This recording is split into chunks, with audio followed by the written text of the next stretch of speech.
My name is Eric Choi, and I'm so excited to be presenting Arduino Class 1. This is another semester, which is kind of like another session, and that's why we're reverting back to Class 1. So if you're a newcomer and you haven't really gone through the Arduino series, then please revert back to our first video on the Arduino. And if you have already done the Arduino series and completed the projects, then just continue with this episode. So even though it says class 1, it's just continuing on the series that we already have. So yeah, so today we're going to be reviewing the DHT11 humidity sensor. And this is a sensor that we haven't used before, and I think it's going to be fun to use. So let's go ahead and try it out. So before we start on the sensor, I have to give you a little bit of terminology on what relative humidity is. So the sensor DHT11 measures relative humidity. And relative humidity is the amount of water vapor in the air versus the saturation point of water vapor in the air. And at the saturation point, the water vapor starts to condense and accumulates on surfaces forming dew. So in this graph, you can see the dew point, and this is when this is essentially indicating the saturation point. And the saturation point changes with the air temperature, meaning that the saturation and air temperature are dependent with each other. And that means that cold air can hold less water vapor before it becomes saturated, and hot air can hold more water vapor before it becomes saturated as well. So this graph again shows you the relationship between temperature and the relative humidity. And relative humidity is always in percentage. So here, of course, you guys don't need to memorize this equation at all, but I think it's still good to know exactly how the relationship works. So the equation states that the relative humidity is equal to the density of water vapor over the density of water vapor at saturation, at the saturation point. And it has 100% because it's measured by a percentage. Relative humidity is again expressed as a percentage, and at 100% relative humidity, condensation occurs, and at 0% relative humidity, the air is completely dry. So now that we figured out what relative humidity means, now let me explain what the DHT humidity sensor really works. So the DHT11 detects water vapor, which is the humidity, by measuring the electrical resistance between two electrodes. As you can see here, once you take out your sensor, you will see a blue cap over this thing, but this diagram is showing you what it looks like under that blue cap. And as you can see, there's these two electrodes which help detect the water vapor. The DHT11 also measures temperature with the surface-mounted NTC temperature sensor, which is the thermistor built into the unit. So again, this sensor could both measure the humidity and temperature. And as you can see, you'll notice that this is a 4-pin, but we will be using a 3-pin instead. So as you can see, this is the sensor that you will have to take out your bin. Again, there's two different sensors. This one is the 4 and this one is the 3-pin.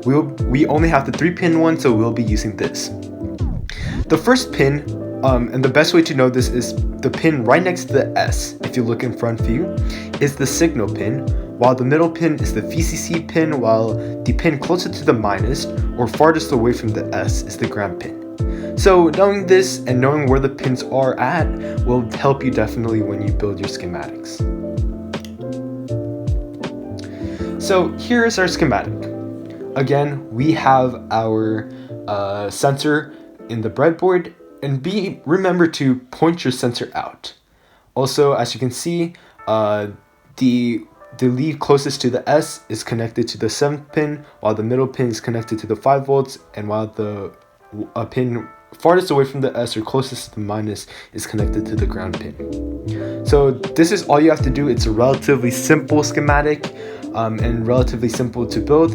So I just thought it would be good to have a simple diagram for your first lesson as well. So that's why I gave you a simpler project than usual. But still, the concept behind it is pretty difficult, so try to keep that in track. Okay, now that we're done with our schematics, let's move on to our code. Now, before you do anything, you first have to download the DHT11 zip file. And this zip file is linked down below into the YouTube description. So, first of all, get that link, download it, and then extract the zip file into a certain place inside your computer. After you extract it, you go to Sketch, include library, add .zip library, and then you find it within your computer, and then open the zip file. So again, you download the zip file, extract it, you go to Sketch, include library, add .zip library, and then you find it and open it. So now that we got that figured out, let's continue with our code. So I've already downloaded the zip file, so I did not have to open it, by the way. So the first thing you do is include the package that we just downloaded. After we do that, we're going to claim the DHT, and then we're also going to define our DHT pin as 7, because this pin connects to the 7th port in the Arduino.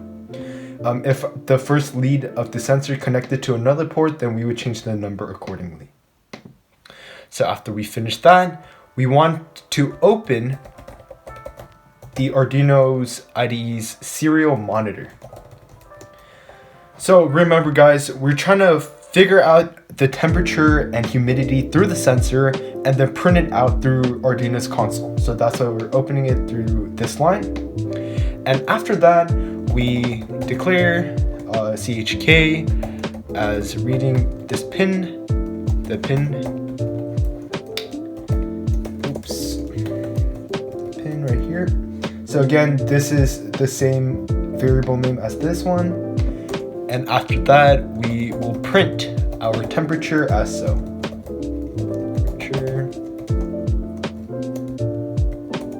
And then we will also print our temperature. So in this line, we're printing out the quotation, the string temperature equals, and here we're literally printing out the temperature value received by the DHT sensor. So after that, we would do the same thing. Humidity is equals to